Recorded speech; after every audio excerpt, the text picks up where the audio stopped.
Bonjour à toutes et à tous et bienvenue dans ce podcast enregistré en partenariat avec les laboratoires Lilly. Le parcours de soins d'une femme atteinte d'un cancer du sein est jalonné de rendez-vous médicaux. Mais la prise en charge d'un cancer ne s'arrête pas au traitement de la maladie seulement. En effet, d'autres soins, que l'on appelle des soins de support, répondent à des besoins qui peuvent survenir pendant le parcours de soins. Comme par exemple la prise en compte de différentes difficultés, physiques, psychiques, voire même sociales. Lors de cette série de podcasts Symbiose, nous allons découvrir ensemble des soins de support que vous ne connaissiez probablement pas encore. Et pour l'épisode d'aujourd'hui, nous recevons le docteur Hortense Franck, onco-radiothérapeute à la clinique Tivoli-Ducos de Bordeaux et présidente de l'association LISA, l'Institut du sein d'Aquitaine. Docteur Franck, bonjour. Bonjour. Nous sommes également avec Dorothée Delecourt, kinésithérapeute libérale, spécialisée en scénologie à Bordeaux et présidente du réseau des kinés du sein. Dorothée, bonjour. Bonjour. Merci à toutes les deux d'être présentes pour ce podcast. Vous travaillez donc ensemble depuis plus de 10 ans. Est-ce que vous pouvez nous en dire un petit peu plus sur votre collaboration ? Alors en effet, on travaille ensemble depuis plus de 10 ans avec des échanges autour des patientes. Et plus particulièrement, depuis 4 ans, nous avons fondé une association qui s'appelle LISA, ou l'Institut du sein d'Aquitaine, qui est une association de professionnels de santé dont l'objectif était de coordonner les soins tout au long du parcours thérapeutique des patientes atteintes de cancer du sein.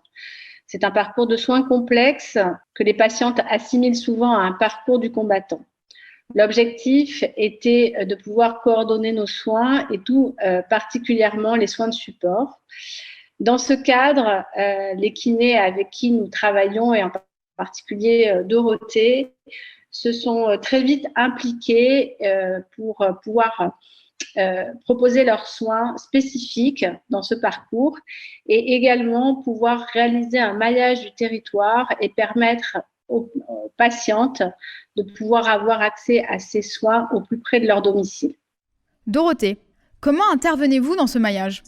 En effet, on a une grande communication avec Hortense, Franck et plus précisément avec l'Institut du sein d'Aquitaine. Il est vrai que la création de ces instituts du sein permettent un énorme maillage entre les chirurgiens, les oncologues, les radiothérapeutes et, entre autres, parce que ça n'est pas le cas que d'une relation avec les kinésithérapeutes, mais c'est une relation avec tous les soins de support libéraux. Mais là, on parle de kinésithérapie, donc c'est vrai que il y a une grande communication grâce à ces instituts du sein avec les kinésithérapeutes libéraux pour faciliter le parcours de soins de la patiente et une grande communication entre les chirurgiens, les radiothérapeutes, les oncologues et les kinés libéraux.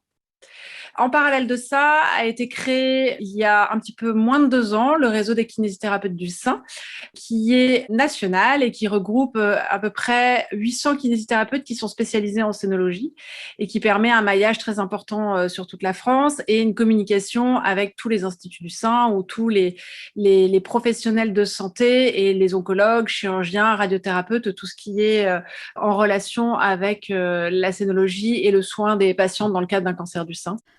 Docteur Franck, à quel moment du parcours de soins de la patiente, la kinésithérapie peut être bénéfique ? Alors, je dirais tout au long du parcours du soin, les kinés peuvent intervenir. Il est vrai qu'au fil des ans, dans un premier temps, nous avions plutôt tendance, nous, médecins spécialistes ou chirurgiens, à orienter les patientes en cas de complications des traitements anticancéreux ou en cas de séquelles de ces propres traitements. Puis petit à petit, en discutant avec les kinésithérapeutes qui se sont progressivement spécialisés dans ces soins, nous avons compris qu'il était important d'intégrer des actes de kinésithérapie tout au long du parcours, même avant l'apparition d'effets secondaires, de complications ou de séquelles. L'objectif était de prévenir, bien évidemment, des effets secondaires et des complications, mais également d'apporter une forme d'éducation thérapeutique autour de ce que les patientes pouvaient faire et ne pas faire, on s'est rapidement aperçu qu'il y avait des bénéfices physiques très nets, mais également des bénéfices psychiques à proposer ce type de soins. L'objectif étant, et bien évidemment, de pouvoir minimiser l'impact du cancer du sein dans ce parcours, mais aussi sur l'après-cancer pour permettre aux femmes de récupérer et de retourner à une vie la plus normale possible dès que possible.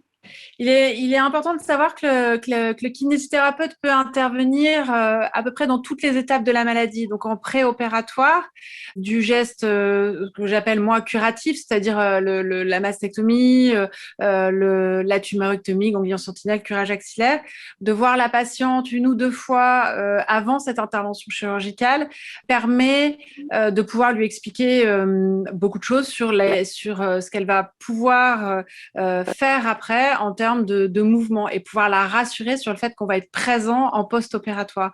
C'est une patiente qui, du coup, ne va pas rester le coude au corps en post-opératoire immédiat parce qu'on aura su lui expliquer qu'il faut qu'elle bouge son bras et qu'elle peut bouger et qu'elle peut également nous appeler si elle a des conséquences post-opératoires douloureuses.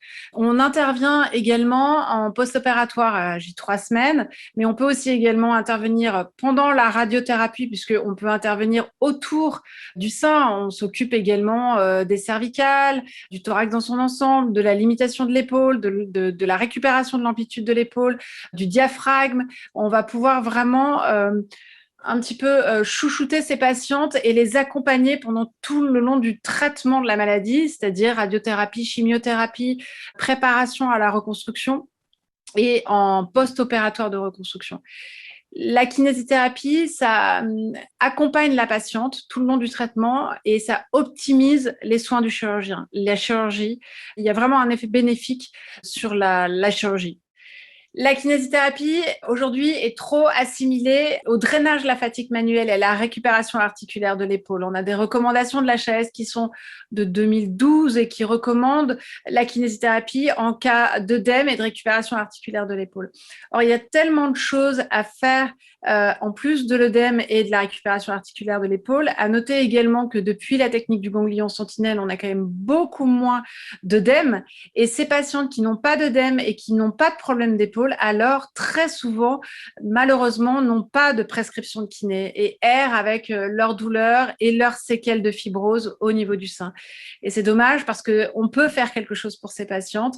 Et donc, il est important de cesser d'assimiler la kinésithérapie et le cancer du sein juste au drainage de la fatigue et à la récupération articulaire de l'épaule. Quand vous recevez ces femmes dans votre cabinet, dans quel état d'esprit se trouvent-elles et dans quel état d'esprit arrivent-elles ? Alors, il y a plusieurs types de cas. Il y a la patiente qui a une prise en charge complètement optimisée, qui, à l'annonce de sa maladie, va faire sa chirurgie et va entendre parler immédiatement de kinésithérapie. Et donc, on va pouvoir avoir dans nos cabinets à peu près 3 semaines en post-opératoire. Donc ça, c'est un petit peu l'idéal. Donc, ce sont des patientes qui sont évidemment traumatisées par leur diagnostic, qui sont en détresse par leur diagnostic, mais qui réorganisent leur vie, mais qui ont une prise en charge totalement adaptée et optimisée pour le post-opératoire. Donc ça, c'est plutôt un état d'esprit qui est relativement serein sur la prise en charge de leurs douleurs, de leurs séquelles. Elles savent qu'on est là et qu'on va pouvoir les accompagner et les soulager. Après, il y a le type de cas de la patiente qui elle, n'a pas été orientée vers un kiné du tout et qui erre pendant des semaines, des mois, parfois des années avec leurs douleurs, leurs séquelles et qui tout d'un coup entendent parler de kiné spécialisé et qui se retrouvent dans nos cabinets. Et là, on a des patientes qui sont en véritable détresse. La douleur, ça peut entraîner une dépression, enfin une détresse importante dans sa vie familiale, dans sa vie professionnelle. Donc, ces patientes-là, elles sont dans un état d'esprit de détresse, de tristesse, avec des séquelles importantes. Et c'est vrai que c'est dommage de perdre du temps dans cette prise en charge, dans ces soins de support, alors qu'on peut faire quelque chose très vite à J3 semaines, voire même avant, en fonction des conséquences, des effets secondaires de la chirurgie. Docteur Franck, quand les patientes reviennent vous voir après leur séance de kinésithérapie avec Dorothée, quels sont leurs retours ? On a des très bons retours de ce genre de prise en charge, surtout depuis qu'on l'a complètement inclus dans le parcours, parce qu'on a d'abord des bienfaits physiques qui sont indéniables. Bien évidemment, sur la récupération fonctionnelle, notamment après chirurgie, sur tous les mouvements d'épaule et la récupération des mouvements qui sont beaucoup plus facilités par la gestion de la kiné post-opératoire.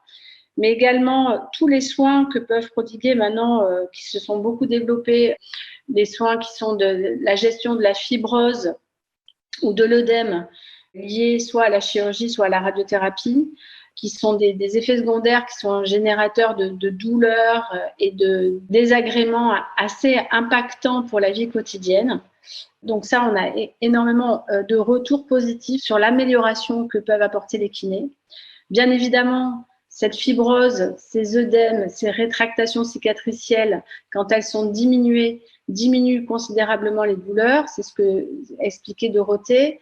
Et pouvoir impacter sur les douleurs, et notamment les douleurs chroniques, on sait très bien que ça va avoir un impact sur la qualité de vie puisqu'on va diminuer ce que ça génère. Une douleur chronique provoque des syndromes effectivement de dépression, de tristesse, de mal-être. Donc on a un retour très positif sur le plan physique. On a aussi toute une partie préparatoire et accompagnante de la kiné pendant les phases de reconstruction pour les femmes qui déclenchent un processus de reconstruction qui sont des processus assez longs avec des soins de kinésithérapie qui aident beaucoup ces chirurgies reconstructrices. Et puis le dernier point, c'est que, et ça moi je le découvre au fil du temps, c'est la relation soignant-soigné entre le kiné et la patiente qui est assez forte, je dirais, à la fois sur le plan physique du fait du soin, qui est un soin de forte proximité, mais qui permet également de libérer la parole et qui permet à ces femmes souvent d'avoir un accompagnement très apprécié par elles d'un point de vue psychique. Et elles sont souvent très, très, très liées à leur kiné parce que ce sont des soins qui sont répétés sur des périodes assez longues. Et ça leur permet souvent d'évacuer du stress, ce stress qui est généré pendant tout le long du parcours. Nous l'avons bien compris, la kinésithérapie a une place de choix dans le parcours de soins d'une patiente atteinte d'un cancer du sein. Si vous aviez un conseil à donner aux praticiens qui nous écoutent et qui veulent mettre en place ce type de collaboration, ce serait quoi exactement ? Le conseil, c'est de se rapprocher de leurs kinésithérapeutes libéraux qui sont autour de dans leur département. Ils peuvent se rapprocher du réseau des kinésithérapeutes du sein, qui est un réseau qui regroupe près de 800 kinésithérapeutes sur toute la France et qui sont formés et spécialisés dans cette prise en charge. Il est très, très important de pouvoir créer un réseau de communication. Les kinés libéraux sont très en attente de pouvoir échanger avec les chirurgiens, connaître leur technique chirurgicale, puisque chaque chirurgien a sa technique chirurgicale de reconstruction. Et les kinés sont très en attente de pouvoir communiquer avec eux, pouvoir aller au bloc opératoire et échanger pour optimiser leur prise en charge auprès de leurs patientes communes. Il serait intéressant, en tout cas j'invite les chirurgiens, les oncologues qui nous écoutent, les radiothérapeutes, si ça les intéresse, s'ils aimeraient travailler en réseau avec les kinésithérapeutes libéraux, de se rapprocher du réseau des kinésithérapeutes du sein, réseau des kinésithérapeutes du sein.fr sur notre site internet ou en écrivant sur info@réseaudeskinésdusein.fr. Et nous serons ravis de pouvoir échanger avec eux et leur présenter les kinés de leur département, puisqu'aujourd'hui, nous sommes à peu près sur tout le territoire national. Docteur Franck, un mot pour vos collègues peut-être ? Le message que je voudrais faire passer, c'est qu'au fil du temps, et grâce à Lisa et à notre communication entre praticiens, c'est que nous avons pu voir une spécialisation des soins de kinésithérapie en scénologie pour les bienfaits des patientes qui ont pu être coordonnés et améliorés grâce notamment au réseau RKS. C'est très, très bénéfique pour les patientes. L'objectif étant effectivement d'améliorer encore et toujours le parcours de soins. Je dois dire que la clé de cette prise en charge, c'est d'arriver à communiquer entre nous, entre soignants, et d'échanger sur nos différents retours d'expérience on progresse au fil du temps. On se rend compte qu'effectivement, les soins de kinésithérapie se sont énormément diversifiés et spécialisés pour la prise en charge de ces patientes.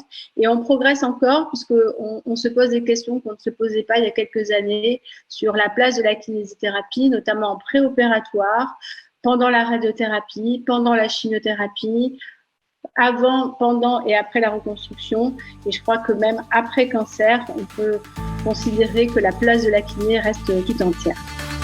Merci à vous deux pour ce point de vue qui pourra, je l'espère, inspirer d'autres praticiens à mettre en place des initiatives comme celle-ci dans leur centre. Merci à vous, chères auditrices et auditeurs, pour votre fidélité. Quant à moi, je vous donne rendez-vous le mois prochain pour un nouveau podcast Symbiose.